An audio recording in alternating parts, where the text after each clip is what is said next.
You know I've traveled near and far, see the shining sea.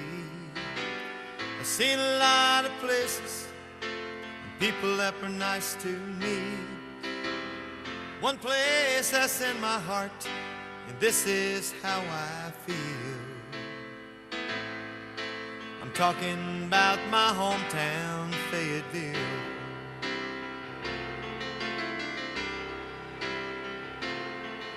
She's nestled in the sand hills on a river called Cake Fear. Special to so many who proudly served our country here. She was named for Lafayette and known for cotton mills. I'm talking about my hometown, Fayetteville.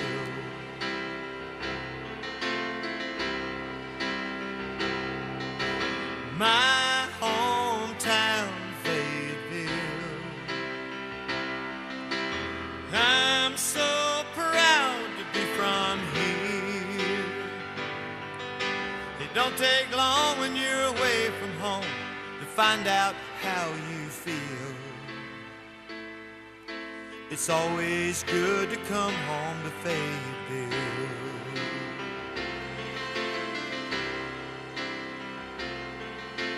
Babe Ruth hit his first one, heard around the world. Sherman marched with the Union and burned the arsenal. Old Market House still standing, but stands for freedom's will. I'm talking about my hometown, Fayetteville.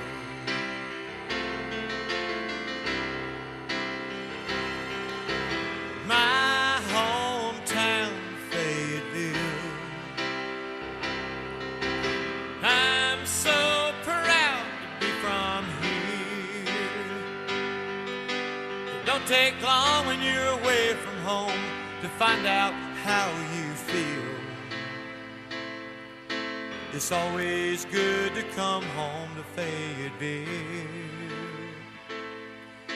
My all-American city, Fayetteville. Talking about my hometown,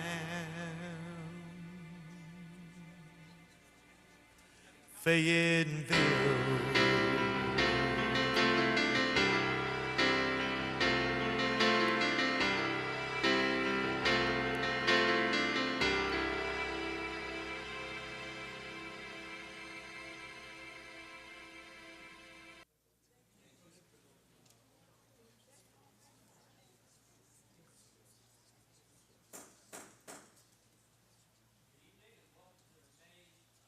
The Monday, September 25th, 2017, regular Fayetteville City Council meeting. I was looking for my friend Georgia Walker. Georgia, you?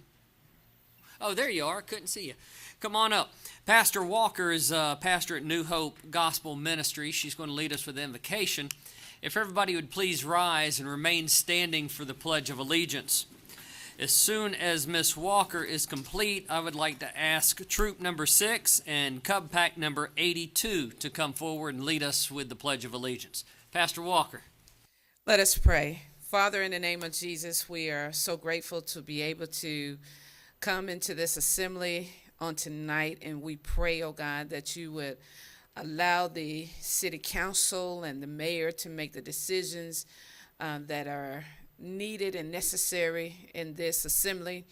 Lord, we know that every decision might not be favorable to those that are asking, but God, we ask that all things be done decent and in order in Jesus' name. We thank you for the privilege and honor of living in such a great place of Fayetteville, North Carolina. We thank you that the reputation of Fayetteville spans near and far. God, we thank you for Mayor Nat Robinson and the great work that he has done in this community, in this city, since he has been the mayor. Now, God, we ask that you will continue to keep your hand of mercy upon us and keep us covered under your blood. And even at the end of this assembly, when we disperse and go to our different places, Father, we pray that you keep us safe. In Jesus' name, amen. Amen. Thank you, Pastor Walker. Now, if Mr. Johnston is the troop or pack leader. That's Troop 6 and Pack 82. Please come forward and lead us with the Pledge of Allegiance.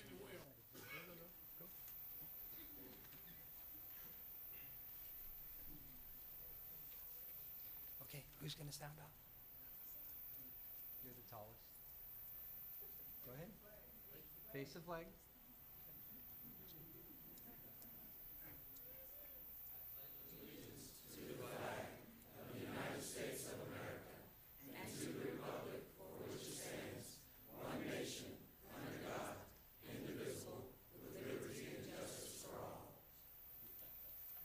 Thank you very much.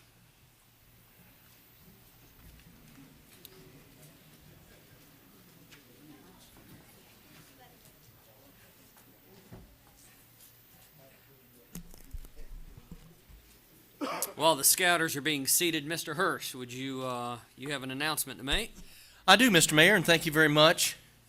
Last Tuesday night, September the 19th, many of you were at other events around this city.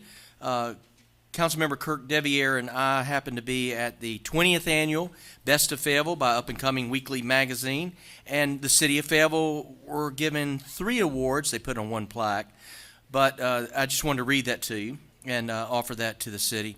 City of Fayetteville received Market House Best Local Landmark, Festival Park Coolest Venue Downtown, and Parking What Does Downtown Fayetteville Need Most?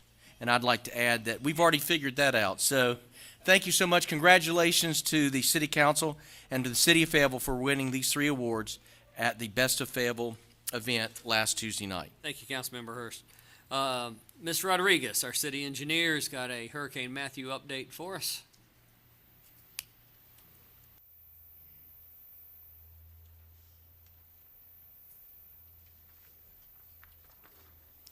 Good evening, Mayor, members of council. Let me get this.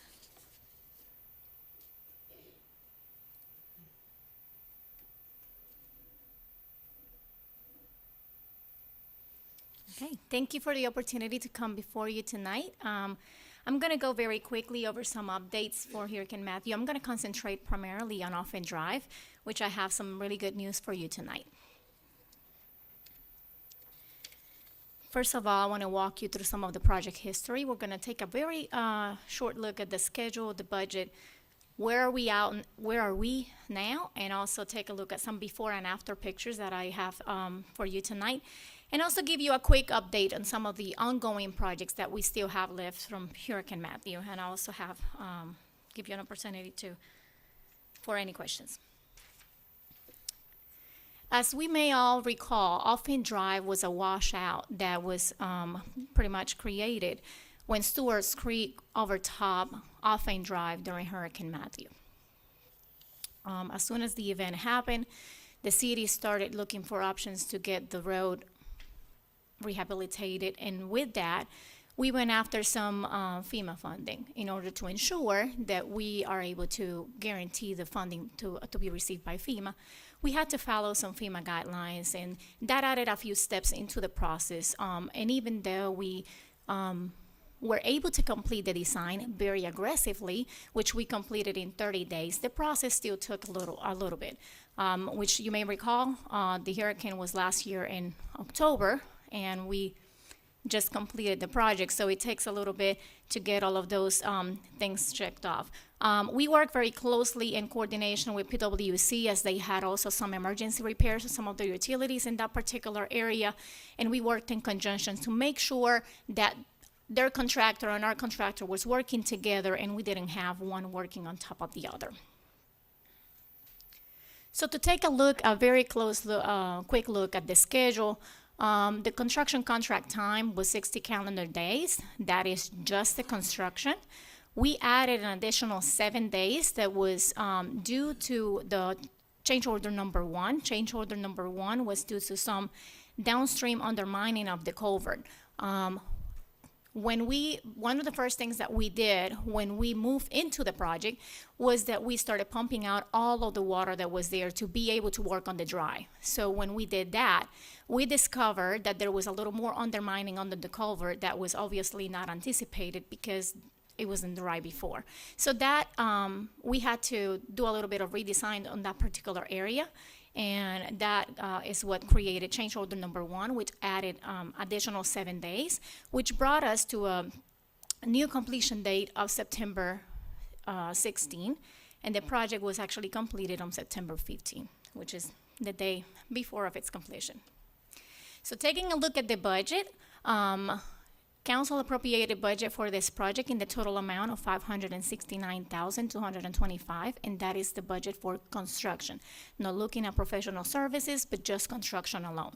The engineering estimate for the project was $414,000, and the original bid that we received was $281,000, which that was a pretty good bid. We actually had to bid the project twice because we only got one bidder the first time around, and the second time around we actually got one bidder as well, but it still guaranteed a very good bid, as you can see. With change order number 1 and change order number 2, it still gave us a final amount of $421,000, which is still below the budget that was appropriated by council.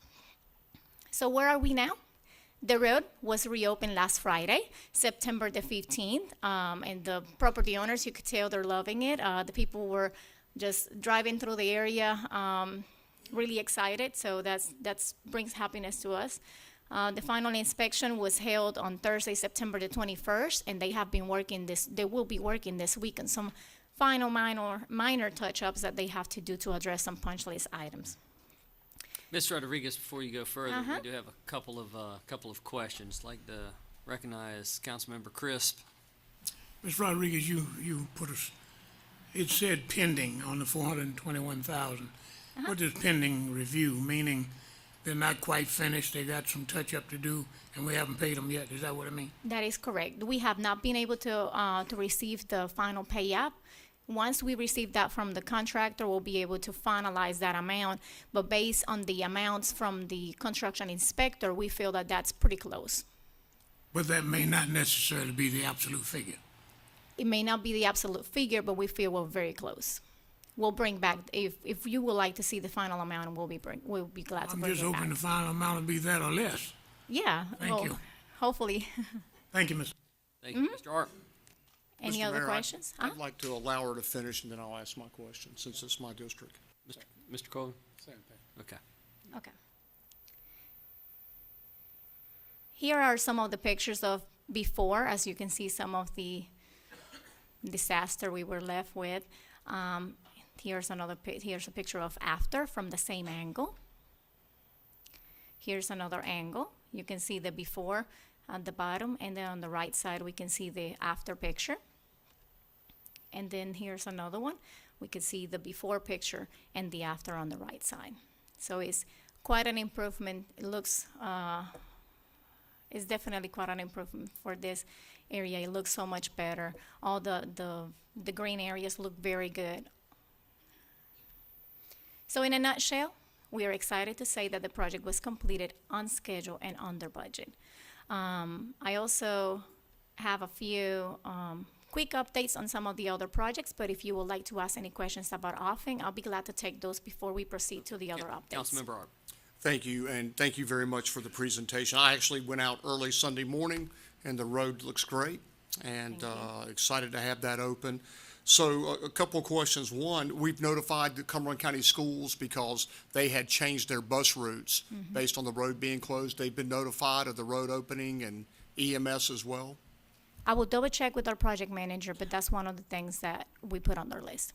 Yeah, because I know that's an important thing for them, and timing of getting kids to school and that kind of stuff. Definitely. One thing, has there been any discussion, during this construction process, unfortunately, we lost alive one of our PWC workers, Mr. J.W. Ivy.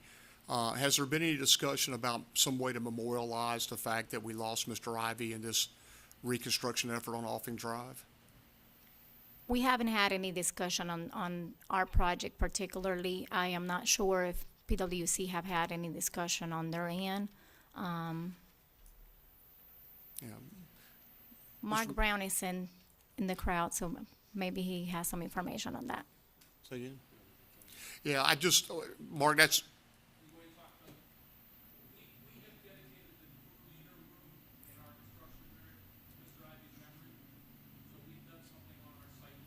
Mr. Brown, I'm sorry to make you walk. Come on up to the microphone. And that's important and good news I think we need to hear. Thank you, Mayor. Just I think about 2 weeks ago, we dedicated the crew leaders workroom for water construction to Mr. Ivy's memory, and we had a ceremony with our water construction team, and the family was there. So we did that as a way of remembering our loss there and honoring his memory. So. okay, thank you. Yeah, I just want to remind everybody that, you know, when we do this type of construction, it's not without risk, and it's not without risk to not only equipment and material, but also to life. And we certainly grieve with the Ivy family. It's been a while, but every time I drive across that bridge or walk across that bridge and look at it, I think about that loss. The FEMA funding, we were kind of delayed in getting this done, but we've been fully reimbursed by FEMA, or we expect to be reimbursed, and what's the timing on that?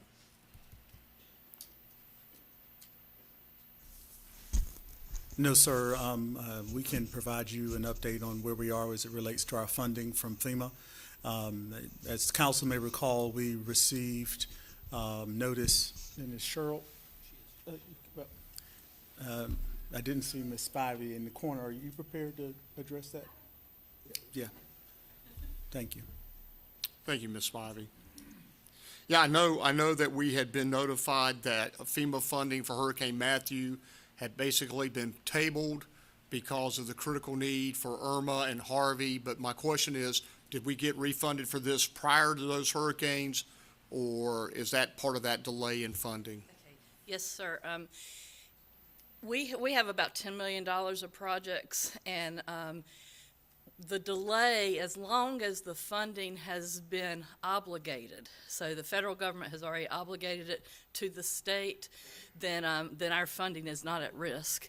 And the majority of our projects, all except for some that were recently re-identified. I mean, we challenged FEMA on some, and they agreed to do them. Thanks to Jerry Dietzen, I'll say. Those have not made it up through the process yet, but the ones that had made it through the process, those funds have been obligated, and as we spend that money, we will be able to draw it down from the state. Okay, and this was one of those projects that had been identified, and, okay. And then the last thing, I just want to tip of the old ball cap to our engineering staff and city staff and all those involved. Coming in 26% under your estimated budget is significant, and hopefully we can continue to do that, and so good job on that. But that does beg the question, what happens to that 26% of funding? Does that go to other projects? Does it go to projects that are unfunded? I mean, we don't get reimbursed. We only get reimbursed for what we're able to identify as costs. Is that correct? Yeah, and how this works, and I think Cheryl will also speak to this, that's our money. The 569 was money that we budgeted, and we complete the projects, and then we submit the completed project for reimbursement of that amount of money. So there's truly not a that's what I'm trying to identify. There's truly not a savings. We just get a one-for-one reimbursement. That's correct. As long as we build the project as it was scoped by FEMA, we get what it takes to complete the project. So even if it had come in more, we actually would have gotten more. Again, as long as we stay within the scope that they identified. Okay, that's still a good job, and thank you for that good effort. Thank you. Thank you. Any other questions about Alvin before I give you just a quick update on the other projects? Mr. Colvin. I'm sorry, Mayor. Mine is pertaining to Cool Spring. Okay. Thank you, Mr. Rodriguez. Okay, on North Cool Springs roadway, the design has been completed. We actually issued the contract has been executed. However, on that project, we have been faced with the opportunity to deal with some utility relocations, and we have been working with some of the utilities, including Spectrum, Time Warner, and PwC, for some of the utilities that are overhead that has to be relocated before the project can even begin. So there had to be some agreements that the utilities had to be signed with PwC in order to be able to attach to their poles. So we have been trying to resolve a lot of that and coordinate with them, and there has been a little bit more of a delay that we really wanted to have. So we have been really pushing hard to get them to give us a schedule, and we hope that we are able to set a schedule with them this week, because that utility relocation is now really pushing the critical path on the project. So we are pushing as hard as we can with that utility relocation. So we hope that we can get that moving in the next 2 to 3 weeks. Any questions on North Cool Springs? Mr. Colvin? Yes, ma'am. Was this road closed prior to Matthew? No. Okay, so what about emergency vehicle access? Because there's like a assisted living facility there, and is this the street that St. Anne's Church is on, or what about emergency vehicle access? Because this was brought to me by a citizen from over there. They should be able to have access through some of the other roads. They just have to come around the other direction. But they have access. None of the properties are actually prohibited from access. They just have to use alternate routes. So it may be the street that you turn beside Wells Fargo. You may be talking Ann about Street. Ann Street. Yeah, what is the status of that? That was non-storm related, correct? Not storm related. Ann Street is actually a bridge that we are replacing due to some fire damage. It was set on fire twice, and it's been on the schedule. The project actually, the design has been completed. It's currently on the advertisement process to go out to bid. The project had to be delayed for the inclusion of the temporary water line to make sure that the assisted living facility will continue to have water service throughout the construction of the project. So we wanted to make sure that that was included, so we had to delay the design to make sure that all of those things were included in the project. Okay, I'll submit a separate request for that. Thank you. Okay. Okay, with the permanent repair at Shawcroft, as you may recall, we did the temporary repair at Shawcroft, and we still have to come back for the permanent repair. So, and one of the things that we had agreed was that we met with the community, and we wanted to make sure that, because the community raised some valid concerns about making sure that the fix that we select for this particular location will not impact the hazard classification of their dam for the golf course. And they wanted to make sure that we didn't move with the selection until they had the hazard classification study. So we have been working very closely with the designer that they have on the golf course for the hazard classification study, and we have been trying to get status updates. As a matter of fact, I received a call today from the engineer indicating that he's hoping to have a final report to us this week, and we anticipate coming back to you guys for discussion as soon as we have that to make a final decision on the final repair. That's on Shawcroft. Any questions before I move forward? Ms. Jensen. I would just like to make a comment and thank you for coming out to our community and making sure that everybody understands what's going on and keeping us involved. And I think that the community understands what's going on. Just want to say it out here in the public that y'all have done a phenomenal job keeping us aware and helping us make sure that we get it done right and not fast. But again, I wanted to thank you. Thank you. In Mirror Lake Dam, we have started the design for Mirror Lake Dam. As a matter of fact, the survey has been completed and the geotech investigation already began, gearing up to actually full-blown into the design. So that design is a little bit longer than the design that we have for the roadways because it takes a little bit more to design a dam. But we still are on schedule to get those completed in accordance with the schedule that was previously reported to council, which was to have the projects completed by September 2018. Devonwood Lower Dam. Any questions on Mirror Lake? I'm sorry, before I move to Devonwood. Okay. Devonwood Lower Dam is the dam that had some roadside washout. City went out and did some repairs, some temporary repairs. And we did such a great job that FEMA came back and said, well, this repair looks like it was permanent. So we may need to have you take another look at further assessment to make sure that in fact you have some further repair before we can actually authorize any additional money to be spent into the actual dam. So we are actually going back to doing some further assessment to satisfy what FEMA is actually asking. We are in the process of completing that assessment and getting all of that, the geotechnical report back to us. So as soon as we get that completed, we'll get that reviewed and then we'll be able to share the results. Any questions with that? Councilman Bart? Yeah, very quickly, just so the listening audience is straight, when you say the Devonwood Lower Dam, you're referring to the dam that McFadden Drive crosses as you come off of Morganton Road into Devonwood. Is that correct? Yes, sir. Okay, thank you. Any additional questions? Thank you very much. Thank you.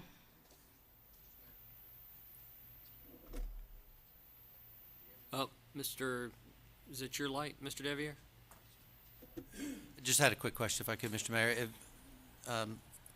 Mr. Manager, if you could just update us on the project list with the funded versus the non-funded that Cheryl was talking about, so we have an idea of kind of what we're seeing from a FEMA reimbursement.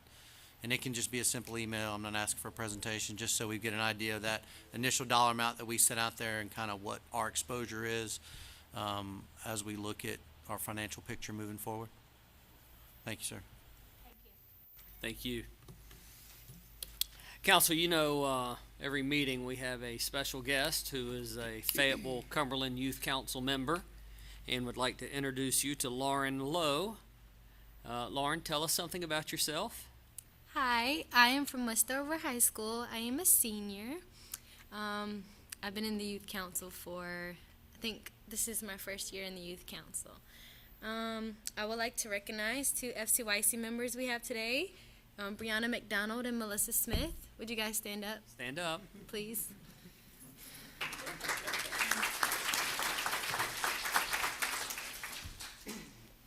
Tell us what you like most about Youth Council, Lauren. I love that it's student-led. Yes, we do have a youth advisor, but she puts more of the responsibility on us. So if, let's say we have a community event, she wants us to be on top of things, and she is there to help, but she wants us to do it ourselves. So that's what I love, that it's a student-led organization. And so you've had, tell us, 2 weeks ago, you had a major project downtown. What was that? That was our Glow Fest. It was September 16th. We had 332 runners to sign up. It was a big success. We had families to come out and enjoy themselves. We had face painting. We had snow cones. And the race started at 8, and by 8 o'clock, the roads and the whole pathway was filled with glow stuff. So if you were driving down the street, you were wondering where all this glow stuff was there, it was because we had a Glow Fest run. And Lauren, I know the money that the Youth Council makes from the Glow Fest or the 5K goes towards scholarships to some different activities that you do. Specifically, tell us about what's coming up with the National League of Cities meeting. Are you familiar, or am I putting you on the spot? I am not, but I know our upcoming event is the National League of Cities. It's November 15th in Charlotte. Right. Okay. What do you know what you're doing there? Other I than do not. I'm sorry. Okay. All right. Other than representing, and you do that well. In fact, so tell us about the State Youth Conference and the awards that we've won. The State Youth Conference is a service learning conference for youth. A handful of our youth council members went. They did a presentation on bullying. They also volunteered at urban ministries and hip hop festivals. They also attended the Duke and UNC game.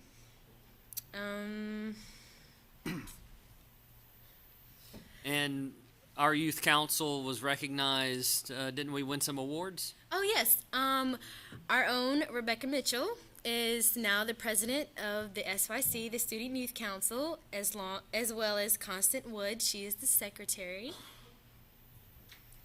And we also won, being that we're the youth council, we won the most diverse youth council. I think that was the award. And was there another award, Ms. Jensen? What was our other award? We had the most outstanding youth leader. Yes, we did. Sorry. Yes. Well, No, there's a lot of information that we're throwing at you. You're doing great. You're doing great. You're doing you are great. doing great, Lauren. Yes. Sorry. And I guess, Mayor, the two young ladies that are in the youth council, I know that one is a student at Pine Forest. And where are you a student? At Cross Creek Early College. And they're both seniors. Very good. We look forward to having you back in May to tell us where you're going to school and what your next adventure is. Thank you, girls. And You're I would welcome. like to, give a good shout out to Lauren, Westover Wolverines, representing West Side. So thank Get you, it out of Lauren. your system now, Mr. Bone. Thank you, Lauren. Ladies, y'all are doing some wonderful work and representing very well. We're very proud of you. Thank you. Thank you. Council, something that's not on the agenda that we've only had the privilege to do one other time is to recognize an outstanding member of our community with an award that is probably the most prestigious that we are able to present. We're going to watch a film real fast, but I'd like to ask the E.E. Smith family to come forward and meet us down front,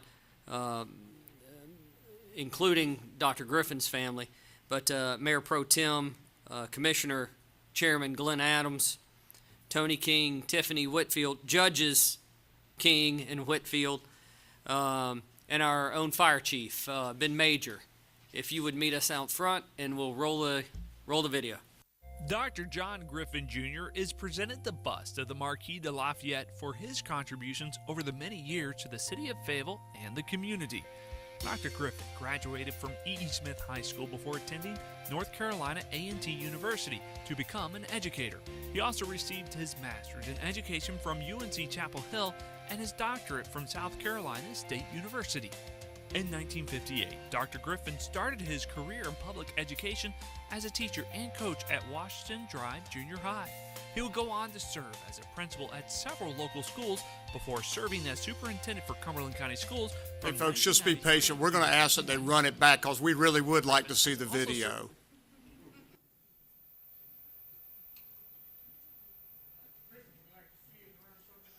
Dr. John Griffin Jr. is presented the bust of the Marquis de Lafayette for his contributions over the many years to the city of Fayetteville and the community. Dr. Griffin graduated from E.E. Smith High School before attending North Carolina A&T University to become an educator. He also received his master's in education from UNC Chapel Hill and his doctorate from South Carolina State University. In 1958, Dr. Griffin started his career in public education as a teacher and coach at Washington Drive Junior High. He would go on to serve as a principal at several local schools before serving as superintendent for Cumberland County Schools from 1993 to 1997. Dr. Griffin has also served the community in several roles outside of the school system, whether serving as the chair of the Cumberland County Board of Trustees, serving as the chair of the City of Fayetteville's Board of Adjustment, or sitting on the board of the Cumberland Community Foundation. For this and more, we recognize Dr. Griffin for his devoted interest and untiring commitment to the City of Fayetteville.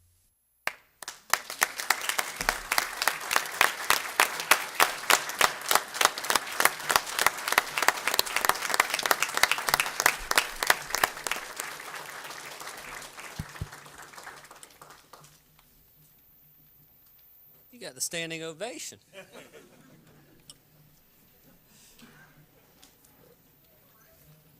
I don't know how it is at Westover or anywhere else, but I can tell you at E. Smith we're a family. And it does me well, Dr. Griffin, on behalf of the City Council, to be able to present you this award as part of the family for all the great things you've done in this community through the years. You have lived your service to Fayetteville, and we thank you very much, sir. Thank you. Thank you very much. To the members of the City Council, administrative staff, my friends and associates who are gathered here this evening, it's my privilege to receive this award. As I look around the room, there's still a few people that I remember from my tenure here in various capacities, and I'd like to say thank you for all the work that you do, continue to do to make this Fayetteville our hometown. As a matter of fact, I was born here, and I was one of the few people who can say that and still come here and not have to hide. But I've been here all my life and have some great things happen to me since I've been here. Been challenged with a few health problems recently, but God is good. And he has allowed me to be here this evening. I won't call the fellow's name sitting over there to the side. We go back a long ways, too. Thanks for everything, folks, and don't want to miss out on anybody calling any names. But to the council itself, for the work that you are doing, and I see so many great things. To the staff, to the manager, to the attorney, we're just so proud of all of you. And as I say, making this Fayetteville our hometown. Before I leave, better if I would have gone. My wife Gwendolyn is here. This is our 55th year.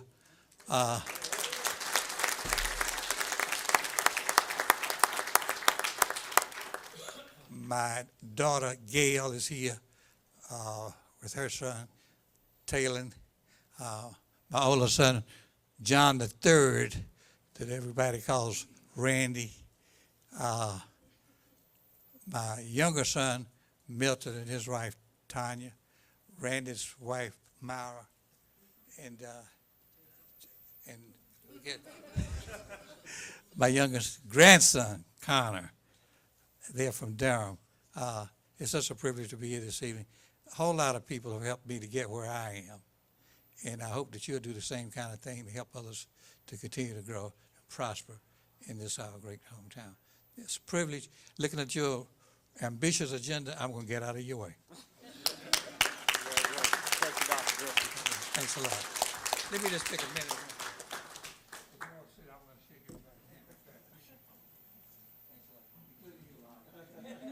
Actually, I have a box for it, I think. Yeah, you want a picture? That's cool, isn't it? Marquis de Lafayette. How about that?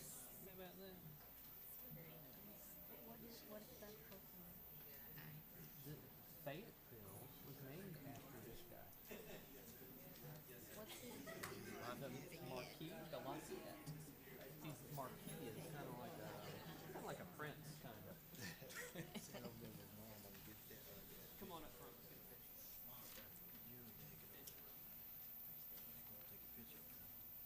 These two guys here. Don't tell stories now. I did that about you. It's tough, but I did. Don't tell any stories now.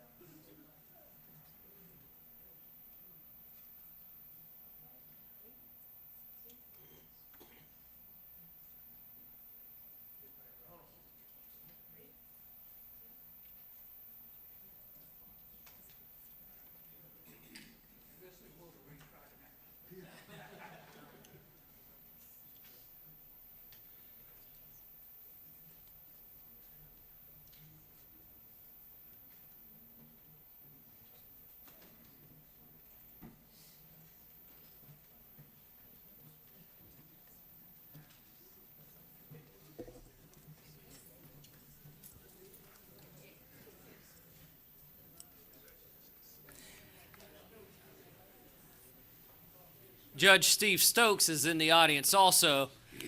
Now, he's kind of an adopted part of the family. He didn't go to E. Smith, but welcome, sir. At this time, council, I'll go to Councilmember Jim Arp for some unfinished business. Thank you, Mr. Mayor and council. Just a quick bit of background. Every year, the city council has the responsibility for providing an assessment and evaluation of the two employees who work directly for the council. And those two employees are the city manager and the city attorney. And so we were able to do that recently, and as is our custom, as we do the assessment and evaluation of their performance, we have the opportunity to ascribe a potential pay increase, and we have done that. So if it'll please the council, I would move that the council approve an annual salary increase for the city manager and the city attorney of 2% with an effective date of 1 July 2017, which is consistent with the salary increases for all city employees. Second. Seconded by Councilmember Wright. Is there discussion? Mr. Colvin. Thank you, Mr. Mayor. And this is no reflection about the increase. This is more procedural what I'm asking. I know that night that the council took this item up was during an agenda briefing, which are non-required meetings, and I know that it wasn't advertised and it was a point of discussion. Mr. Harper, is your motion to add and approve this without that? And there were several council members, I think McDougal, Wright, and myself were absent that. It was also discussed upstairs at dinner. Okay, so no formal process about it. So is your motion to add and take action on this tonight, sir? Mr. Colvin, the purpose of the motion was to add it to to make it present to the public tonight and to have a formal vote publicly on the pay increase for our city manager and city attorney.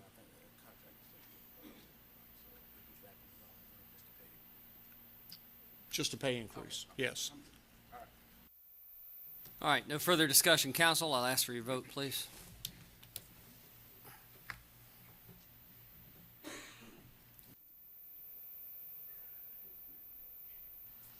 Madam Clerk, that's unanimous.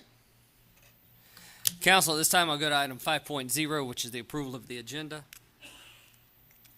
Motion to approve. It's Mr. Moan. Second. Second by Mr. McDougal. Seeing no discussion, Council, I'll ask for your vote. Madam Clerk, that also is unanimous. Council, item 6.0 is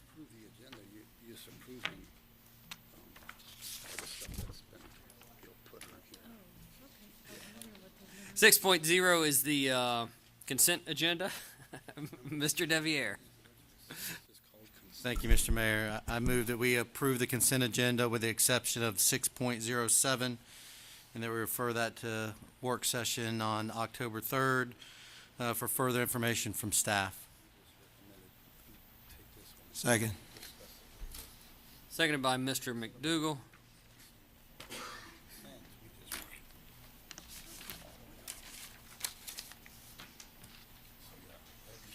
All right, Council, I see no further discussion. I'll ask for your vote, please. Madam Clerk, that's unanimous.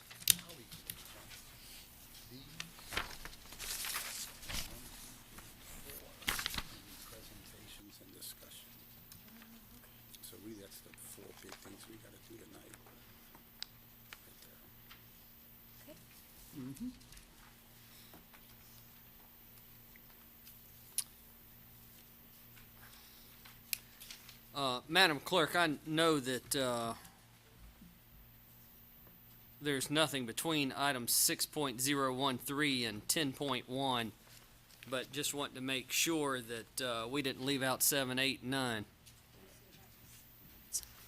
No, sir, that was a typo. It was because those were the place marks for staff reports, for public forum, and for board and commission reports that were not on this agenda. Thank you. Just want to make that clear if somebody was looking at the agenda that they understood. Council, at this time we'll move into public hearings. I'll read the statement now in reference to public hearings, and we'll get into the agenda items specifically. But individuals desiring to speak at the public hearing must have signed up with the clerk of court with a name and address prior to 7 o'clock this evening.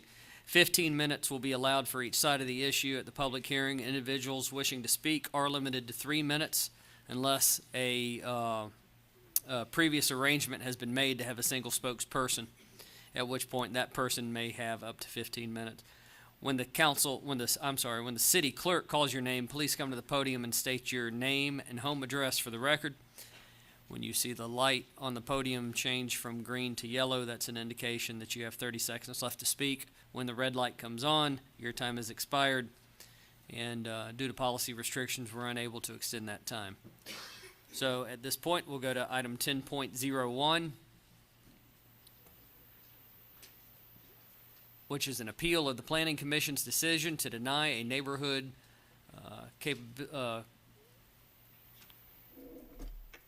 capability study permit regarding parking of two-axle trailers in front yards. So, Ms. Bryan.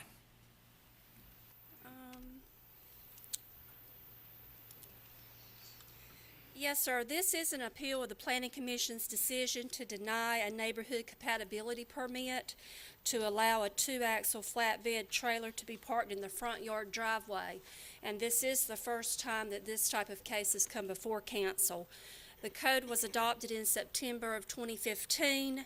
It allows one-axle trailers to be parked in the front and side yards. Multiple axle trailers have to be parked in the rear yard unless they receive a neighborhood compatibility permit. Oh, shoot.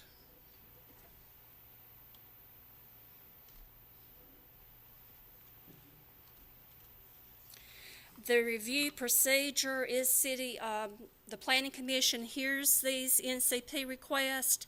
They must consider the extent to which the request deviates from the code, the rationale provided by the applicant for that deviation, the extent to which the request promotes the city's goals, and the degree to which the request effectively addresses the issues and constraints of the property. This is a map showing the property off Sapona Road. It's located at 738 Fairview Street and is zoned residential. These are pictures that were provided by the applicant. It shows the front driveway from both directions of the street, as well as the rear yard, which does have some mature trees located there. The property assessment, when staff visited the site, clearly on the left side of the house, you cannot access the rear yard. There's trees and shrubbery in that area. On the right side of the yard, there is a tree, but staff measured from that tree to the approximate property line, and it measures about 11 feet. These pictures also show the trailer in question. It measures approximately 8 feet wide, 23 feet long, and it currently sits in the driveway in the front yard. This is a close-up picture showing where staff believes that the applicant could get the trailer to the rear yard and park it in that area of the storage building. The Planning Commission did review the case. The applicant was not present. He did not attend the Planning Commission meeting. One person was at the meeting and spoke in favor of the request, and staff has had several phone calls and inquiries via email of people expressing opposition. Staff recommended denial, and the Planning Commission voted unanimously to deny the request. Staff again recommends denial and that you uphold the Planning Commission's decision. If you do vote to approve the case, conditions could be placed on it. Some recommended conditions is that the two-axle trailer continue to be parked closest to the house on the improved driveway surface, where we feel it would be less intrusive, and that possibly some of the other items that are currently parked in the front yard, which include a boat and trailer, is under the carport, and a one-axle trailer.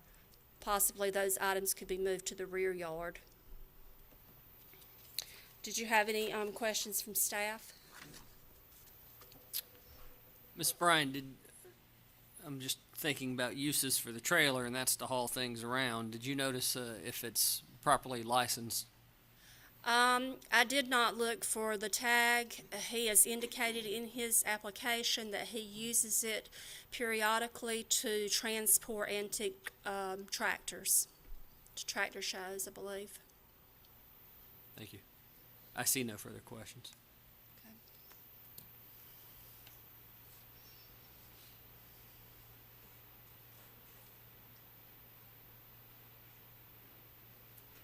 Yep. No, we'll open the public hearing. Madam Clerk? Mayor, we just have one speaker for this item, the applicant, Mr. Ryan Ashley.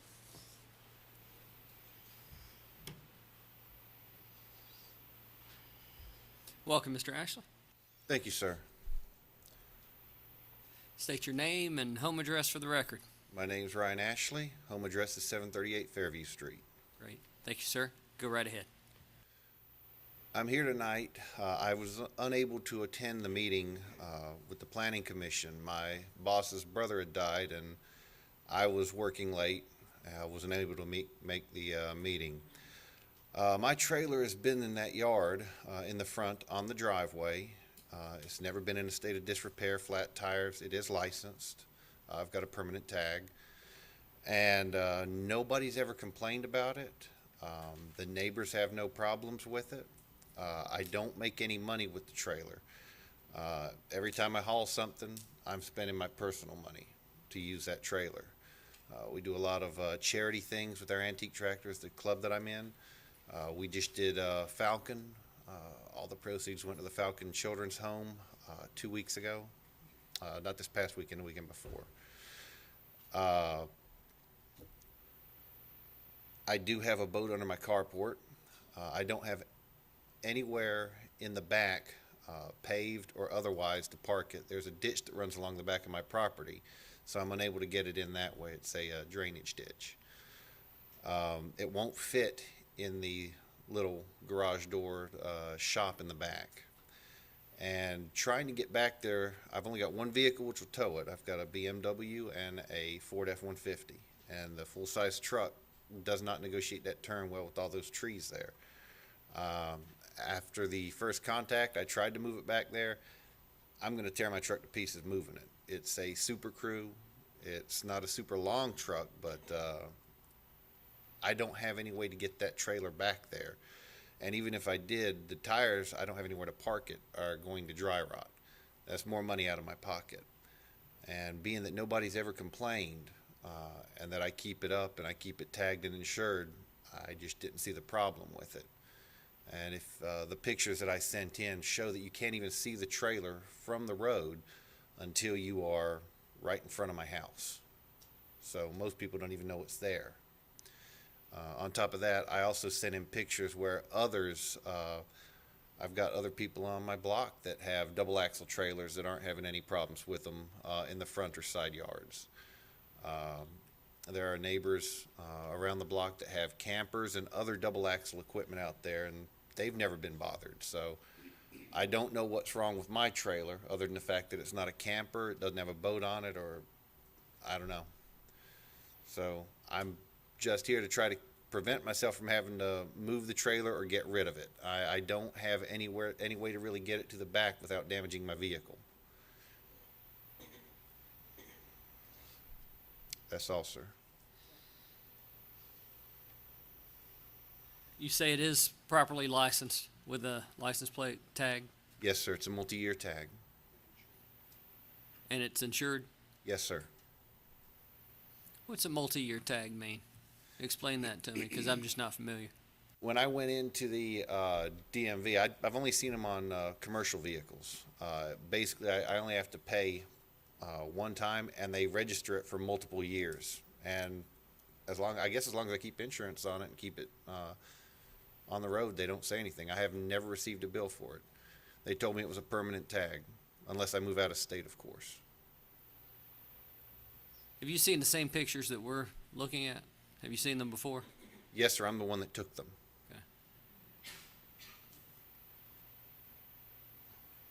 Okay. Councilmember Colvin? I had a question for staff. Where is she?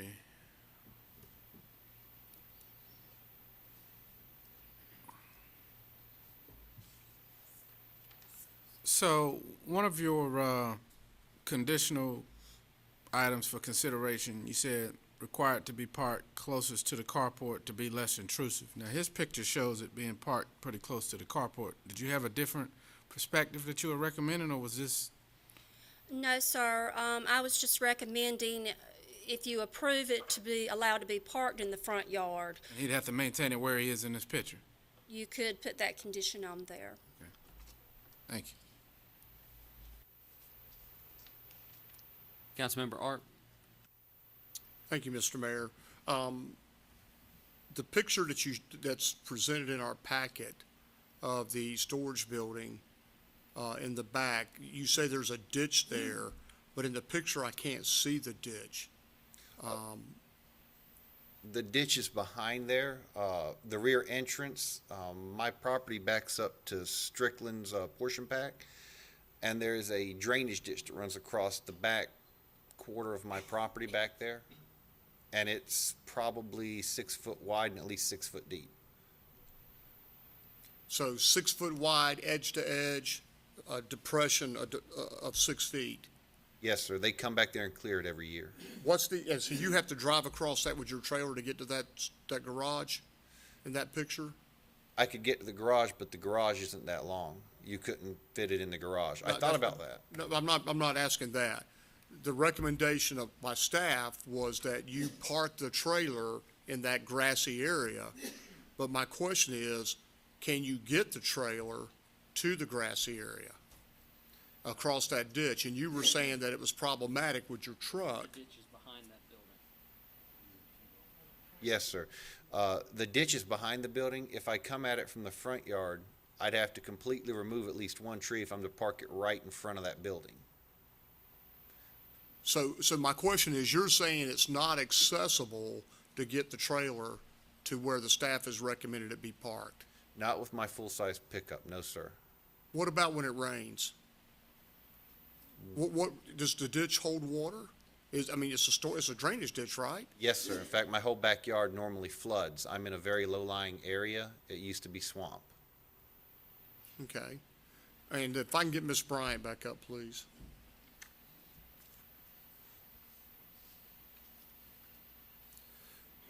Yes, sir. So in the other picture, Ms. Bryant, it looks like the trailer's parked on an improved surface. It's on concrete, which is adjacent to his carport. Is that correct? That's correct.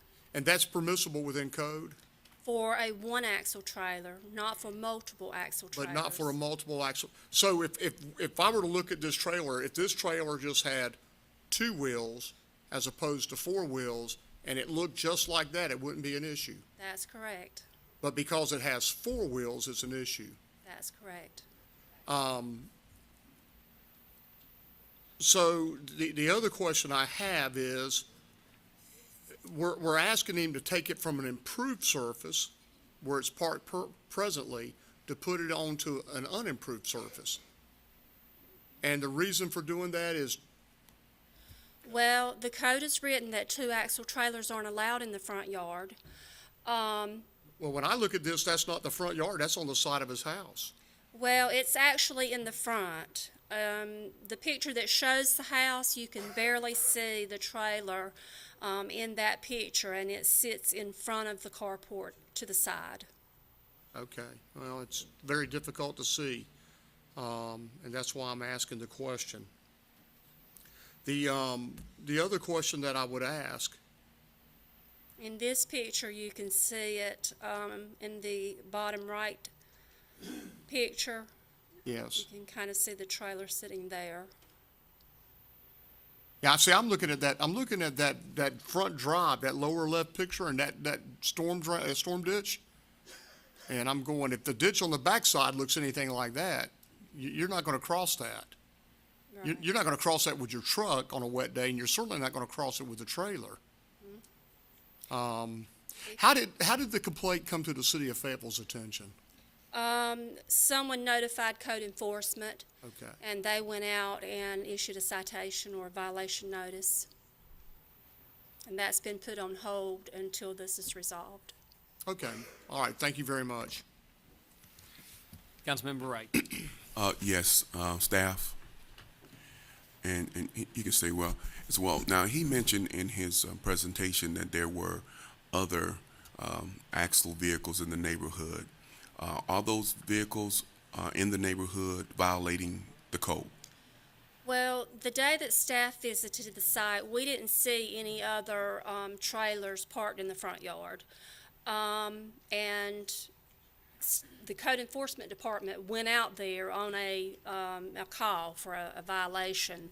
So if there's any other two axle trailers parked in the front yard, they have not been notified to, go out and check it or issue violation notices at this time.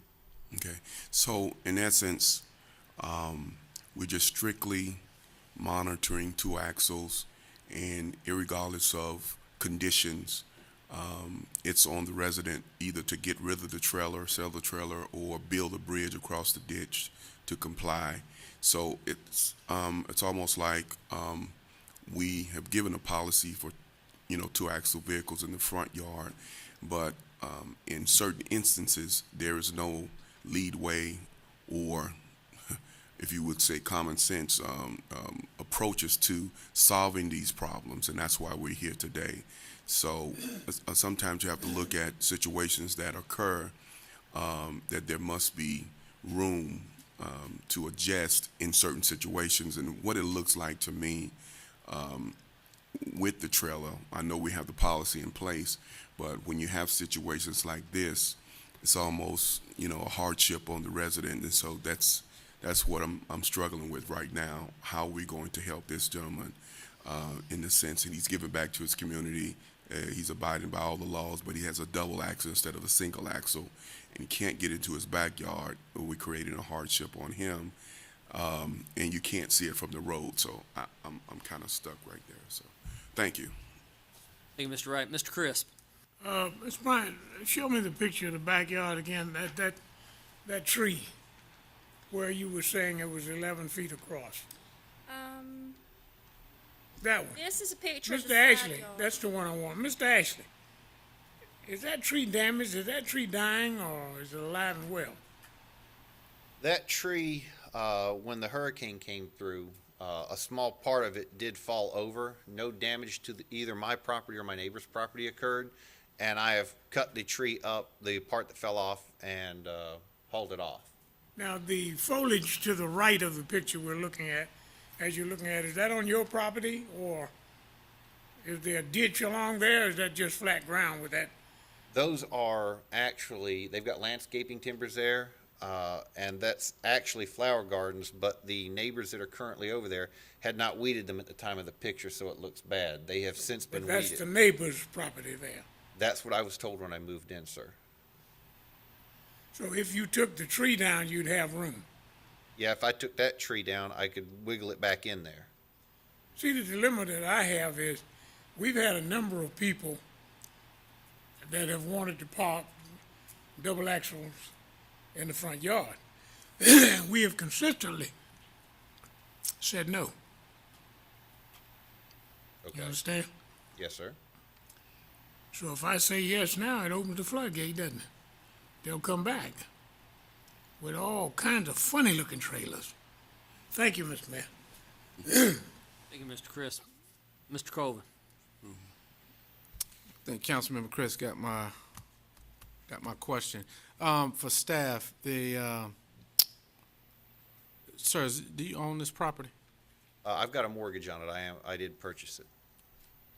For staff, is there, since you said this tree was damaged by Matthew, so you're not opposed to the removal of it, but you would be at your expense, or because is it damaged to the point of where is it still viable? Is it still a living tree? You can't tell from this picture. It still blossoms. I've had no issues with it, and I wasn't going to remove it at this time because of the quotes that I've had to remove the two trees that I want removed. They're way beyond what I can pay right now.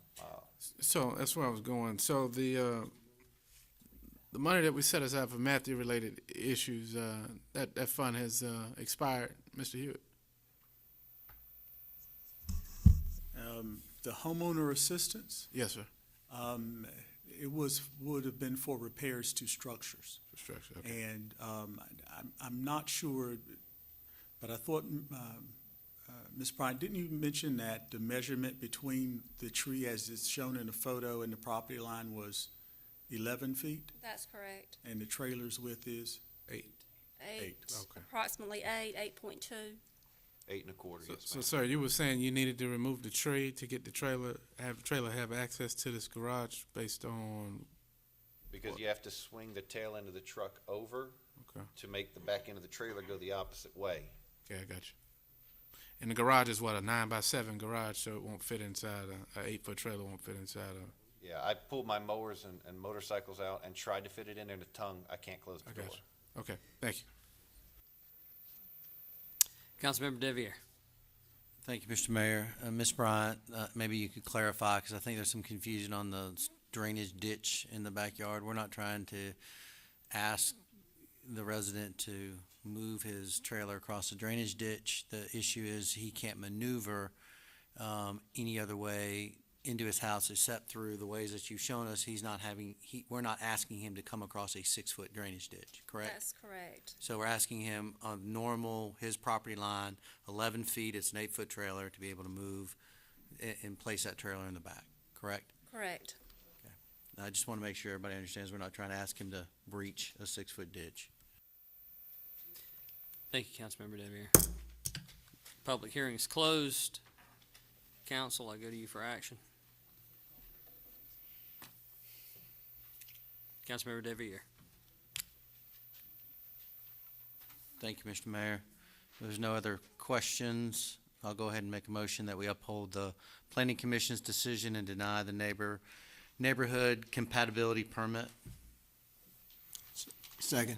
Seconded by Mr. McDougal. Mr. Arp for questions. No, I have a statement, Mr. Mayor. I have a problem with this policy, and the reason I have a problem with this policy is simply if the trailer had 2 wheels as opposed to 4 wheels, we wouldn't even be talking about this. And if the intent is to get trailers out of the front yard, then let's get trailers out of the front yard and let's prohibit all of them. But a lot of people in this community, in this city, have trailers and they use them. They use them for personal use. They use them for business use.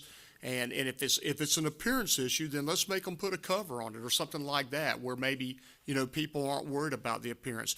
But I think if somebody parks a trailer like this trailer and it's clearly as far off the road as they can get it, and it's on an improved surface, I don't have a problem with that. Now, if it was parked in the yard, yeah, I'd have a problem with that. If it was parked on the road in front of the house, I think that's a legitimate concern that we have to look at. But a lot of these homes were built years and years ago, and whoever the property owner can only deal with what they're able to deal with based on how the property was designed and built. And I can tell you personally, if I had a trailer and I was being asked to move it from an improved surface to park it back on the grass where it's going to kill the grass, where it's going to cause my tires to dry rot, or it's going to cause me to invest money to take a tree out or put a pad back there, I would probably be in here asking for an appeal too. So I just share that with you. That's my perspective. Thank you, Mr. Mayor. Thank you, Mr. Arp. All right, question, I see no further questions. Motion, that's Deviere McDougal. So council, at this time, I'll ask for your vote, please. All right, Madam Clerk, that is 6-4. Those voting against, Councilmembers Wright, Arp, Robertson, Colvin, Jensen, and Moan. Those in favor are Crisp, Deviere, Hurst, and McDougal. The motion failed. The motion to deny. You put one up to approve it. I'm going to make a motion, Mr. Mayor.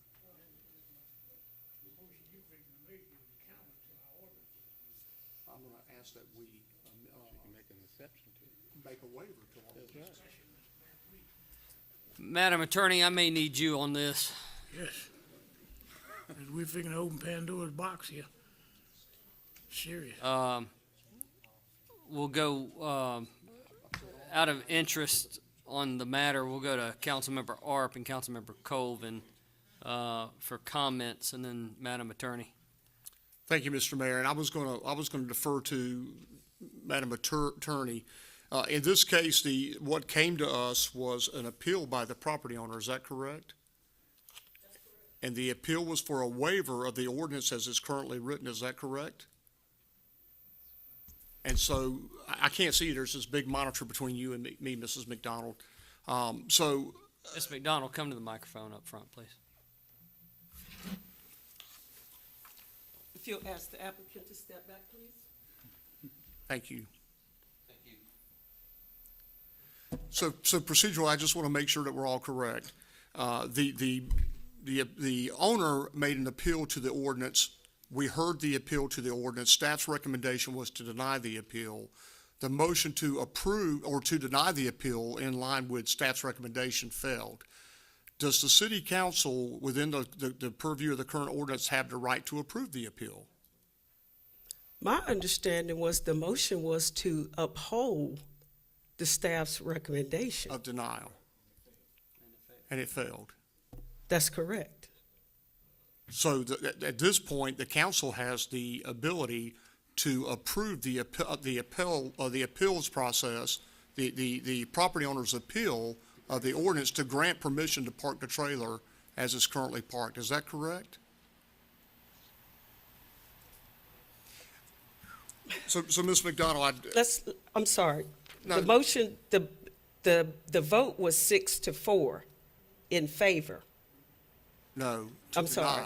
To deny. To deny the motion. Okay, I'm sorry. I misunderstood the vote. Yes. So the motion failed for lack of a majority of council. That's correct. So now the proper procedure, and I just want to make sure I understand this, is the owner's appeal is still in play, and at this time, we can vote whether we want to approve or deny that appeal. That's correct. Okay. Thank you, Mr. Attorney. Thank you. Mr. Colvin. Well, I concur with Councilman Barber. I think he had a motion. I wanted to get clarity from the city attorney because it was my understanding the two options on the CAM were to either uphold the appeal or to deny it. And so, Mr. Harper, I'll defer to you for. Thank you, Mayor Pro Tem. Mr. Mayor, may I? Mr. Crisp. Mr. Mayor, this council was the council that approved the policy statement and the ordinance. We were shown numerous pictures of vehicles with 2 or more axles that were parked on the grass in front yards. And we had a maelstrom of citizens objecting to that and bringing these things to our attention. That's when we enacted the ordinance or policy against trailers with more than 2 axles, because we saw some, we had RVs, some of everything parked on the grass in front yard. But this is the council that did it. Now, I think our option is to go back and revisit the policy or the ordinance as opposed to making an exception here tonight, because we have denied a number of people with this exact same request. Thank you. Thank you. Mr. Wright. Thank you, Mr. Mayor. The way I look at this is policies that we put in place with these double axles is not graven in stone, and we are the elected officials of the city. We can change policy. We could also approve appeals or waivers based upon the condition at hand. And what I see with this particular situation is this trailer is not posing any hazard. It's not bothering anyone. There is no obstruction to view coming from the street to bother any other of the residents. There was no other resident from what the owner said had complained, although we did get one complaint through the city. So my thing is, and I agree with Councilman Chris, that we have to relook this. But my thing is, even if we keep the policy as is, we always have the ability to come back and look at each individual case separately, and that's the way we judge each case. And the rules don't have to change. In this case, I think that we're making the right decision to override the decision of staff based upon what I see here. Thank you. Thank you, Mr. Wright. Mr. Moan. If it pleases the council, in our agenda packet, we have 3 options. We did part of option 3, where we overturned the planning commission's decision. And now I'd like to approve the neighborhood compatibility permit with conditions. And I'm gonna set a condition for your consideration. If you look at your screen, the bottom right corner, where you see where the trailer is currently parked, the condition would be for this specific case, and this specific case only, the condition was we will approve this compatibility request, or the applicant's request, and that it must be parked where it is now, on the improved surface as far as to the building as possible without damaging the building. So that means you can't park it in the middle of the driveway. Now, if you're gonna load or unload, okay, that's just like having tractor trailers in your neighborhood. So if it pleases the council, I'd like to go with, since we already voted once, that we approve the applicant's request, and the condition be that it gets parked where it is parked there, as far close to the building as possible. Second.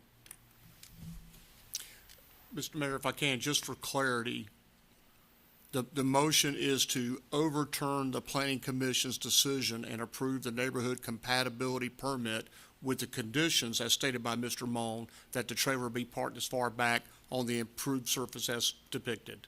Yes, sir. Thank you, Mr. Moan. Discussion on the motion. Mr. McDougall, do you have a comment? Yes. For me, it's an eyesore. If I were the neighbor, I would not like to have that apparatus trailer next to me. Be honest with you, front or backyard. And not only that, it seems as though, I mean, he's got some limbs that's unpainted. And we talk about making this a beautiful city. These kind of features, do I need to have a question? Was there a motion made? And I don't have an opportunity to make a comment? Is that what you're telling me when I've heard comments from everybody else? Yes, sir. Mr. Moan made the motion just before you. It was seconded by Mayor Pro Tem Colvin. We're in questions round. I thought you may have a question. That's why I called on you, sir. I do have a question. But I'm making a statement to get to the question, which is what everybody else has been doing. Some of the members of the council have spoken 3 times, and I had my button pushed, and they've still spoken, whether to get clarity or whatever, and was not a question. Now I'm limited to a question. Mr. Mayor, I'm making a statement. My question would be, would you want this next to your home? And I think that's what we must consider when we're making these policies. We made the policy. No double or multiple axle trailers. And now we're saying, oh, we didn't mean what we said. And my question is, do you want this next to your home? I don't think so. I don't want it next to mine. Thank you, sir. I have a question on the motion. Mr. Crisp, your question is next, then Mr. Sure. Deviere, then Mr. Arp. My question is simply this. Mr. Does Colvin. council fully understand that if we approve this tonight, tomorrow morning, truck drivers with semi-rigs that have more than one axle are going to be deluged in this city with requests? That's my question, is does the council understand what's going to happen when all these truck drivers that long haul come to us saying you made an exception on the axles. Now I want to park my truck in my driveway. Thank you. My question is, does council fully understand what's going to happen? Thank you, Mr. Deviere. Thank you, Mr. Mayor. I have two questions. One's a question about the motion. The second one's a question about procedural, if I may proceed, sir. So the first question on, I want to clearly understand, and that's for you, Mr. Thompson, clearly understand the conditions that Mr. Moan, you set with your motion. The conditions that you set, could you just restate those so I can Yes. understand them? In the pictures that we had on the screen, the bottom right picture shows, it's in our agenda packet, the car, the truck, and then the trailer to the right of the truck, and the trailer is all the way back as far as it can go on the improved surface on the right side of the driveway, where the driveway spreads out to the right, that location that we're looking at on the picture is where that trailer must be parked, in the driveway. It can't be in the main part of the driveway, like where the car and the truck is. It So- needs to be parked where it is currently parked. So my point on that, and I'm If just, it's in the and I'm front just an yard. old Army guy like you, we've got to be very clear, because we're going to have our inspectors, when a neighbor from this neighborhood turns around and goes back out and says, I got a complaint. So our inspectors clearly need to understand what that is. So how many feet away from the house, how far back, what does it look like? If we're going to be specific, we probably need to be specific, or we're going to have a gray area to say, what is the specific location, not GIS, I don't have to go that far, but what's the specific, direction, or we're going to put one of our staff members in a situation where they have to make a judgment call versus following the letter of the ordinance. Okay, well, using that picture as it's in the record, it's in our packet, it's being discussed, within 2 feet of the trailer's current location as depicted in that bottom right corner of the picture. Within 2 feet. And so you could look at where it is, you could see how it bends, and so I'd say within 2 feet, because that gives a little bit more to the right towards the grass, a little bit more towards the truck, and it's within 2 feet of the building, so within 2 feet of this picture. Thank you, Mr. Moan, for the clarification. I would just be concerned that our staff's going to have an issue trying to clarify that. They're going to have to carry this picture around with them or have it in their file. My second question, just from a process standpoint, Ms. McDonald, previous, and this speaks to what Mr. Chris, I think, was talking about as well, previous requests that were made, what's the process now if we denied this 6 months ago for a two-axle trailer in the front yard of somebody? What's the process for them to come back and appeal this now?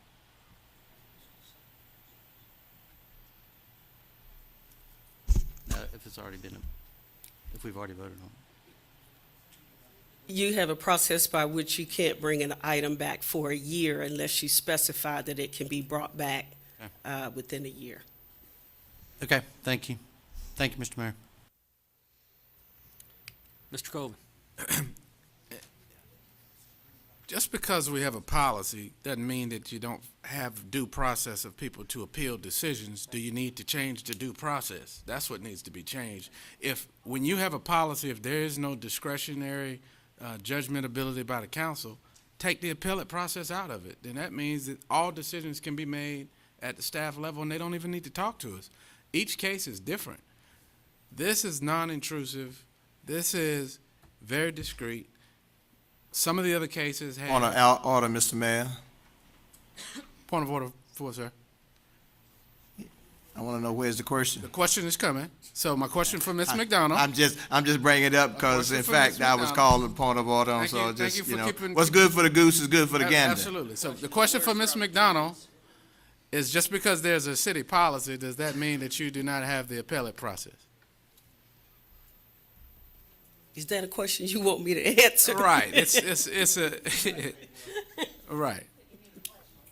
All right. Enough said, Mr. Mayor. And Mr. McDougall, she just didn't want to answer the question. So I did ask it.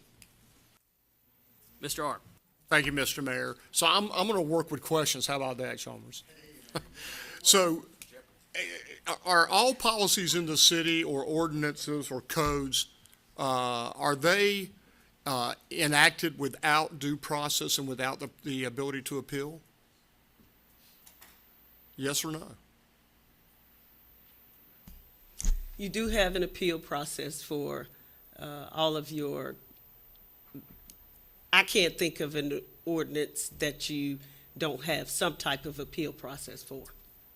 So the issue that we're dealing with right now, Madam Attorney, is a specific issue, and it does not abdicate the city's policy or ordinance, and it does not create the opportunity for anybody with a axle vehicle just to park willy-nilly anywhere they want to. Is that correct?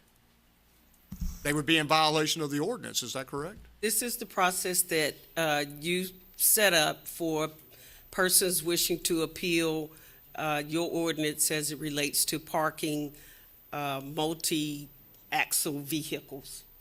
Well, I'm trying to speak specifically to one of my distinguished colleagues' comments that tomorrow everybody with a tractor trailer is just going to park anywhere they want to. Well, just hang on. Hang on, Mr. Crisp. I love you. You're my friend. But I want to make sure that we're not just saying that we're just going to let anybody and everybody go park these rigs anywhere they want to. That's not what we're saying, is it? The ordinance is still in effect. You have an ordinance and you have a process by which a person can appeal should they receive a citation. And so we are following the right process by allowing people to appeal and to hear those appeals. That's correct. Okay. And what about the financial, have we had a discussion about the financial impact and the inconvenience that this ordinance creates to people who previously owned a vehicle that had multi-axles and prior to this ordinance, and what the impact is now? I mean, are they grandfathered? Have we considered that? Because here's the question I'm asking.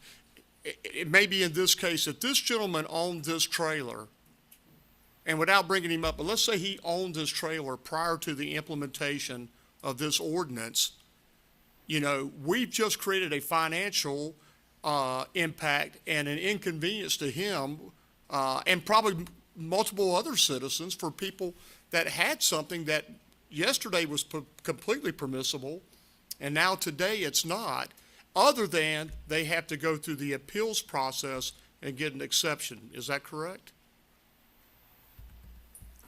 As I recall, the council had lots of discussion before you adopted this ordinance to include what options people would have in terms of having to store their vehicles at some of the storage lots, but that the adoption of the ordinance is certainly within the council's purview, as well as the decision of the council tonight.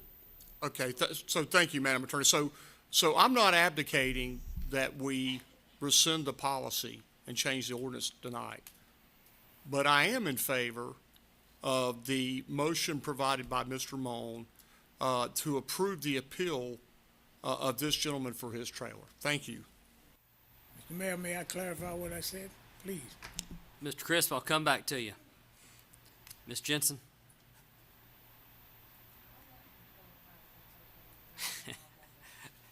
Please read Robert's Rules of Order. Mr. Crisp, go ahead, sir. I just wanted to say again, what I said was, if we do this tomorrow, there'll be a deluge of truck drivers, over-the-road drivers, that will be asking for permission to park their trailers, their tractors in the front yards.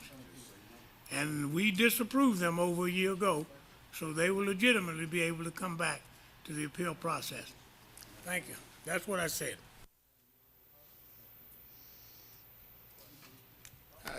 Well, I do want some clarification. Mr. Manager, how many dual axle appeals have we considered in the past year and approved or rejected?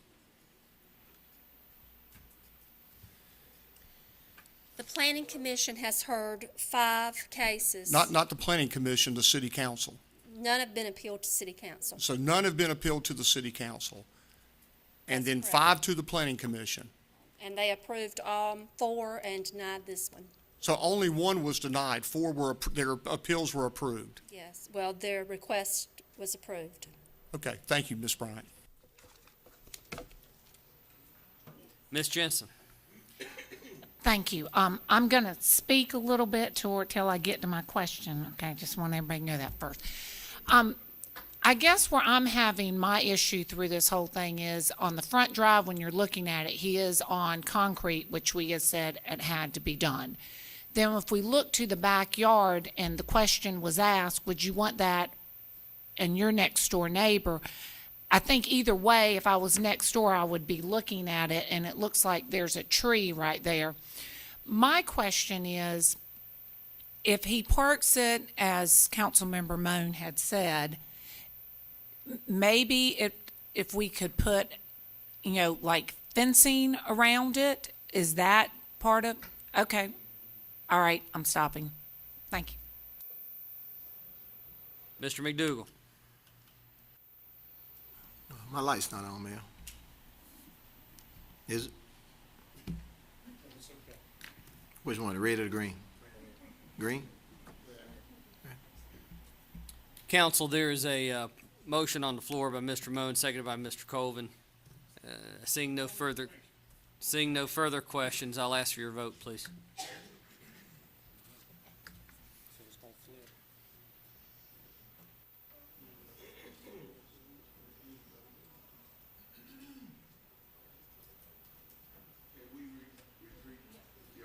Can you restate your motion, please? Because we Mr. had Mo- too much conversation. Mr. Moan, restate the And motion, please and restate then your we'll call motion for a before vote the again. vote. Okay, the motion comes from option 3 within our agenda packet where we overturn the planning commission's decision, the decision to deny, and we, council, approve the neighborhood compatibility permit with conditions, and the conditions be that the vehicle, the trailer in question, is parked within 2 feet of its existing location based on the photograph in the bottom right corner that was on our screen, which we've all seen. It's in the record in our agenda packet. That motion was seconded by Councilmember Colvin. Council, I'll ask for your vote, please. 6-4. Madam Clerk, that is 4-6. Those voting against, Councilmembers Crisp, Councilmember Deviere, Councilmember Hurst, Councilmember McDougal. Those voting in favor, Councilmember Wright, Councilmember Arp, Robertson, Colvin, Jensen, and Moan.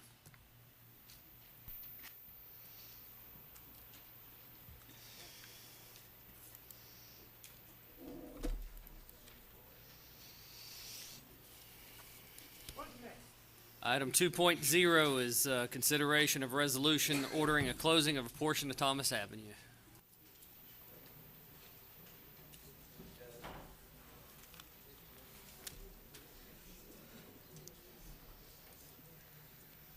Welcome, Ms. Parker. Good evening, Mayor and members of City Council. As you are aware, the Cumberland County Hospital Systems has requested that the city close a portion of Thomas Avenue. Staff has done everything required by statute by posting the property, sending out the certified letters, and posting in the newspaper for 4 consecutive weeks.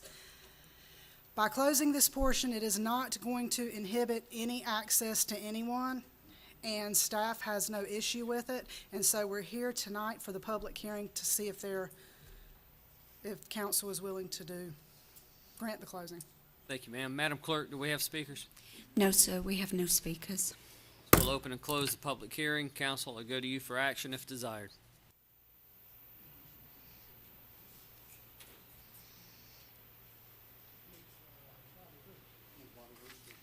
Mr. Hurst?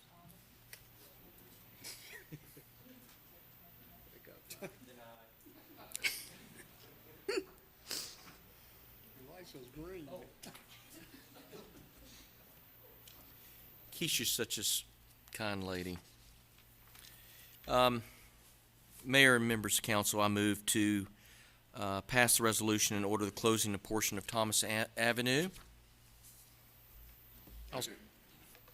Seconded by Mr. Wright.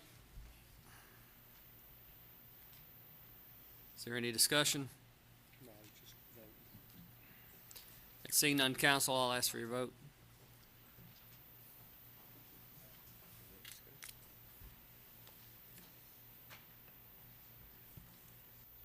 Madam Clerk, that's unanimous by members present. Thank you. Thank you, Ms. Parker.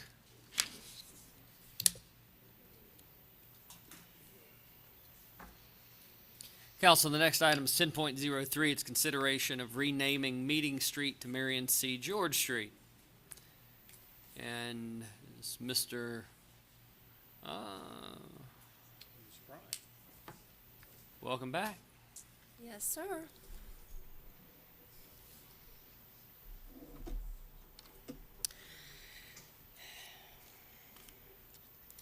This is a request for a street renaming. The Evans Metropolitan AME Zion Church has requested to change the name of Meeting Street to Marion George Street. Mr. George was a prominent member of the church and the community and has served as a city councilman for 5 terms. He passed away in November of 2004.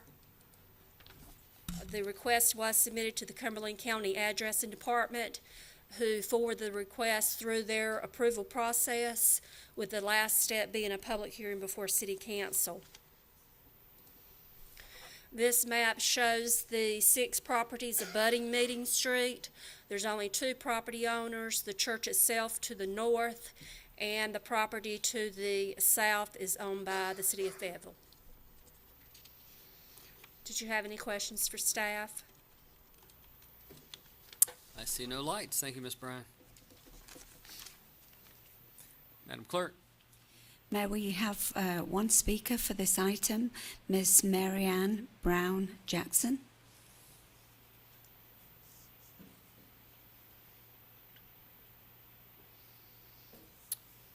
Welcome. Good evening. Mr. Mayor, members of the council, Mrs. McDonald, ladies and gentlemen, good evening. I am Mary Ann Brown Jackson. I live at 1959 James Hamner Way in the city of Fayetteville at 28311. I'm a lifelong member of the Evans Metropolitan Church. Dr. George, as we affectionately called him,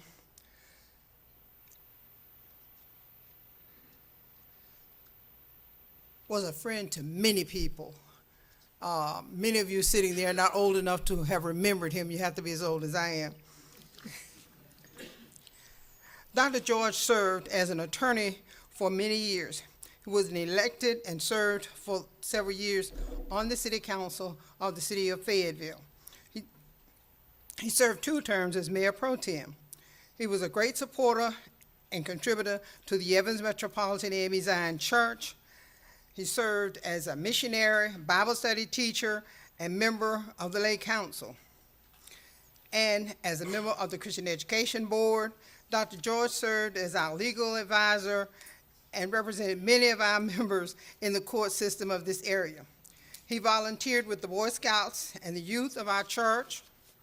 Dr. George was one of the greatest contributors of our church, and we would be honored to have the street named in honor of him. Thank you, and do be blessed. Thank you very much.